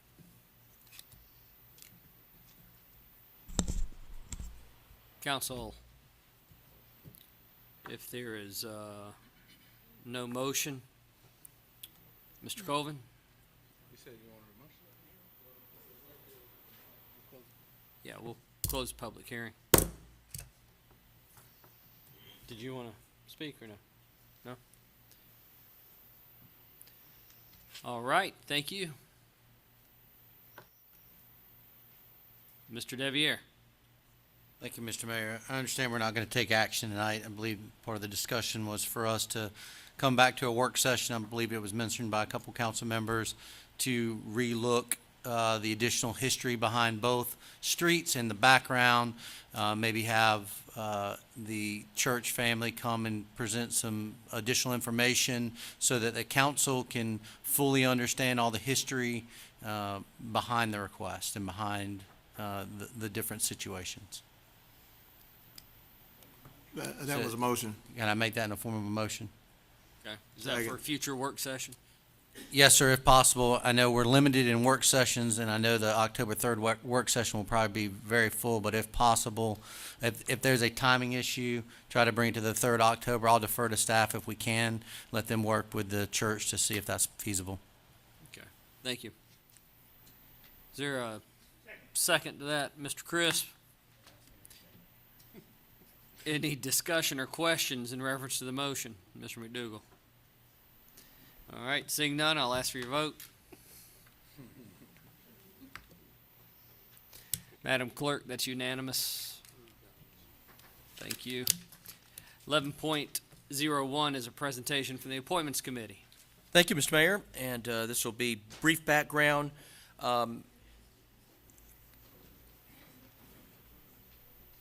Do we vote? Can I go on? The computer software did not identify the fact that an applicant that had applied for the zoning commission was already serving on another board and commission because of different email addresses.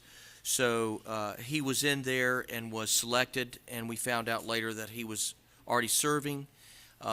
Mr. Stephen McCorkindale was the appointment committee's second choice, and so that's why, because they only serve as one, we moved to move him forward to be a member of the Fayetteville City Zoning Commission. So my motion would be to move the appointment committee's recommendation for Mr. Stephen McCorkindale to serve on the Fayetteville City Zoning Commission. Second. That's the motion and the second. We'll take a vote. Any questions? It does have a second. Mr. Arp seconded it.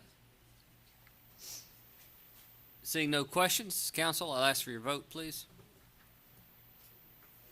Okay. Madam Clerk, that is unanimous by members present. I was checking for...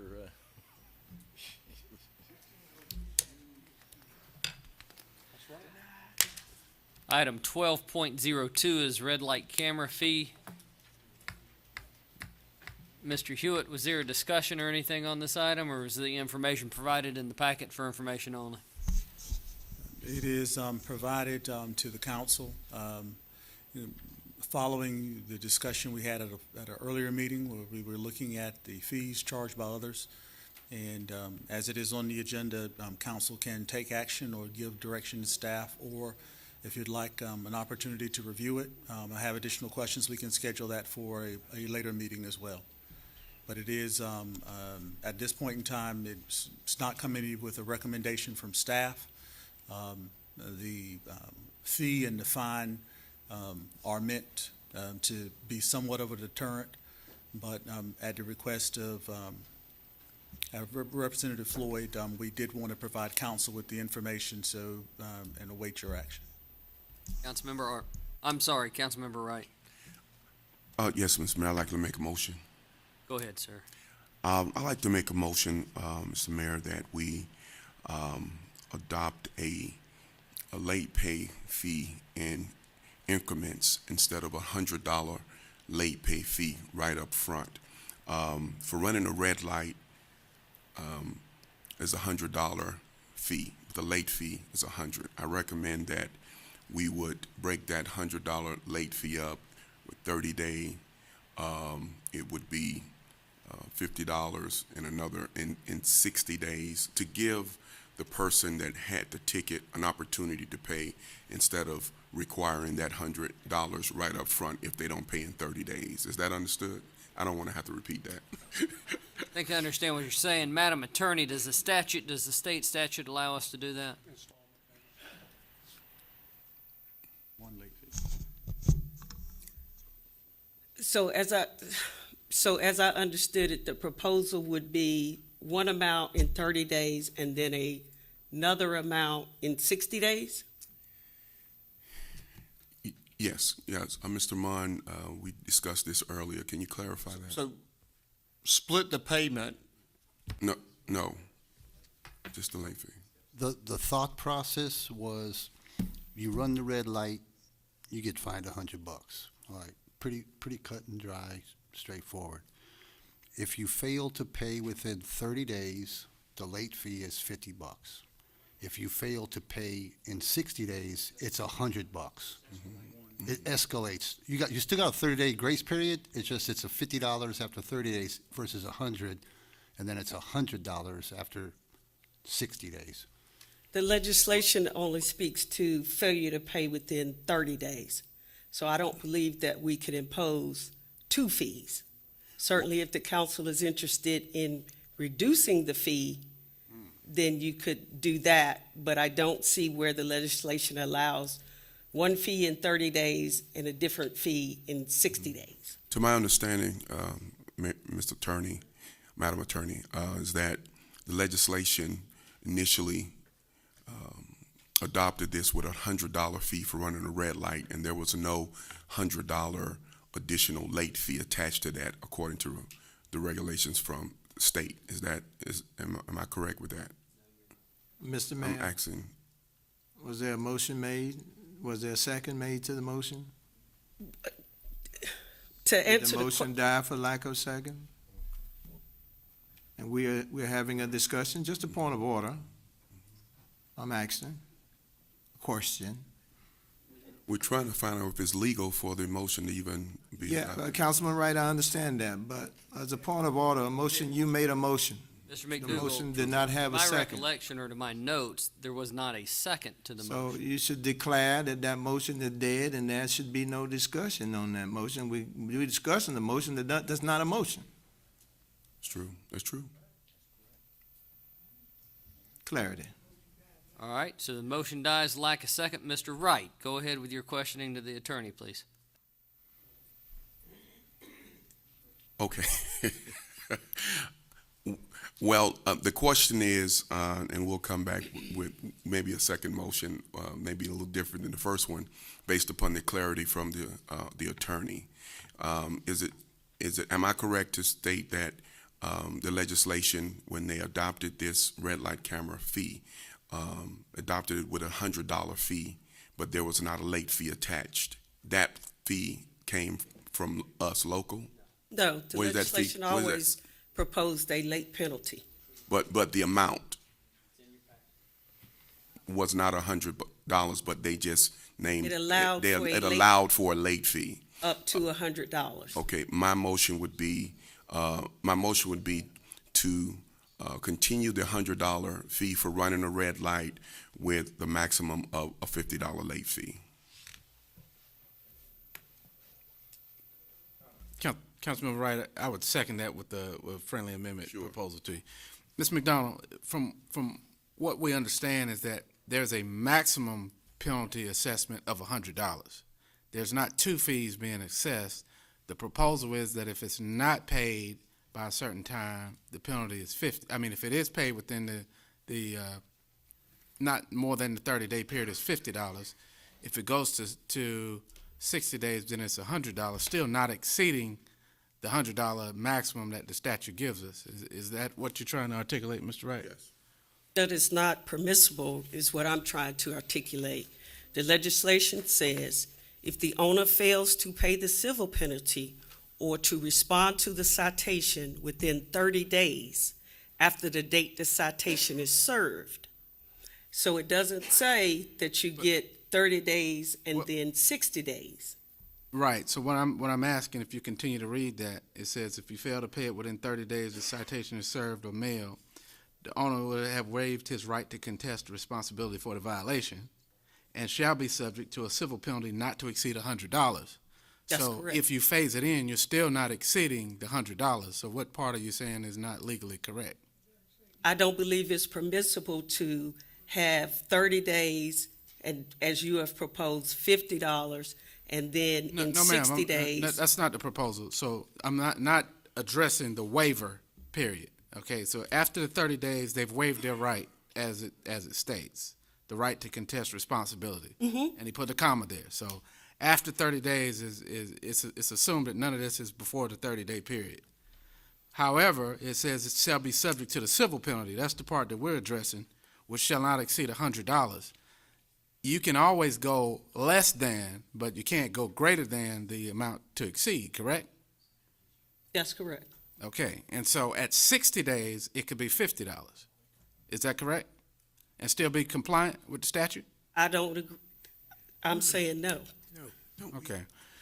All right, well, what I would suggest, Mr. Wright, maybe we can send this to a work session. We'll have Ms. Attorney give us a legal opinion or something more formal, because this is kind of, well, he did, I said if he would agree to the friendly amendment, so I don't know if there's a second to it. I said with the friendly amendment. With the right? friendly amendment, my question would be to the attorney, don't the city council have the authority to adjust the late fee as we want to? You know, I mean, we could, because it says not to exceed 100. So what we do between that 30-day and that 60-day, that's up to us to decide how we're going to handle the late fee. They just gave us the parameters and gave us directive, but it's, you know, don't we have the authority to do what we want to do as far as how we want to adjust the late fee? As long as it doesn't exceed to $100? I think that you can set a late penalty. That late penalty after 30 days could be anything less than $100. But I don't interpret that to mean that you could set a fee for 30 days and then a different fee at 60 days. Whether it exceeds $100 or not, I don't see that it allows you to set two different late penalties. Well, absolutely, it didn't say that at all. That's up to interpretation, and that's what your interpretation is of it. But the rule of the council would be, I mean, my question legally is, do we have the authority to do that? I mean, would we be breaking any rule? Mr. Wright, I have rendered my opinion. I'll be happy to, if you'd like for me to try to contact someone for a different opinion, I'll be happy to do that. All right, Okay. thank you. Mr. Colvin, you're next. No, sir, I was going to say we'll withdraw the motion. I'll ask Mr. McDonald I'll withdraw my second with the follow-up from. I'd like to make a motion if I can. Mayor's All not right. declared the first motion dead. I'm getting ready to do that. Thank you, Mr. McDougal. And because of the withdrawal of the second, that motion is dead. And we'll go to Mr. Arp. Well, Thank you, Mr. Mayor. Mr. Crisp, yes, sir. we got two more speakers before I come back to you, sir. Well, he's getting ready to make a motion, and we're in the discussion phase. Now, Councilman Wright was discussing. That's what he said after his first motion died. And then, He was well, discussing. He was asking questions. Mr. Arp, you have the floor. thank you, Mr. Mayor. Mr. Mayor and the council, if it pleases the council, I would move that we accept the report as presented by the city manager and staff, and that we direct staff to go back and, based on the conversation that's been had tonight, converse with our state delegation to determine what is and is not permissible within the current general statute, so that we can address this properly. And then the council can make a decision, if we so desire, to seek an amendment to the language of the general statute if we want to break the late payment up into installments, because I think that's what we're talking about, is two payments of the late fee versus just one payment. So, Mr. Arp, for clarification, your motion is to take it to work session. My motion is to accept the report tonight, have staff do more due diligence, take it to a work session where we can address it with all the I'll facts. second that. Seconded again by Mr. Colvin. All right, there's a motion on the floor. Is there discussion and questions to the motion? Yes, sir. Mr. Crisp? Mr. Mayor, I raise my objection to the manner in which I've been treated here. Now, I will tell all of you, I have more than 50 years' experience in Robert's Rules of Order, as well as the abbreviated portion that came out of the School of Government. We were in a discussion phase, and you would not recognize me for discussion over a person making a motion before I had the opportunity to discuss. You gave Councilman Wright the opportunity to discuss after his initial motion died. He asked questions of the city attorney, but you've denied me the opportunity to speak in discussion. I just want to raise my objection for the record. I appreciate We it. shall go on with the existing motion. Thank you, Mr. Crisp. 1, 2, 3, 4, 5. You are the fifth speaker. at the time the motion was made. That's all right. That clears the board. I didn't clear me off the board. You cleared me off the board. Okay, thank you. All right, so we have a motion on the floor by Mr. Arp, Mr. Colvin. Is there any further discussion or questions? Seeing none, council, I'll ask for your vote, please. Madam Clerk, that is 3-7. Those voting against, council members Crisp, Hurst, and McDougal. Those in favor, council members Deviere, Wright, Arp, Robertson, Colvin, Jensen, and Moan. Mr. Manager. Council, the work session for October is October 2nd. And this item will likely take some time, and you may not see it before January work session. But when we have something, we will bring it back either as an administrative report, if it's not, as we don't have a work session before January, I think it's 4th. Mr. Colvin. Council, with that being said, is it okay for Ms. McDonald to still email us the results of our questions tonight about the interpretation from the General Assembly as to what the parameters of the statute intent was? Is that okay? So we don't have to wait till the first of the year to get an answer to that. So, Mr. Manager, are we clear? Mr. McDonald, we clear that we would expect that back when you get it? Okay, thank you. All right, council, I'll entertain a motion to adjourn. What I wanted to tell you was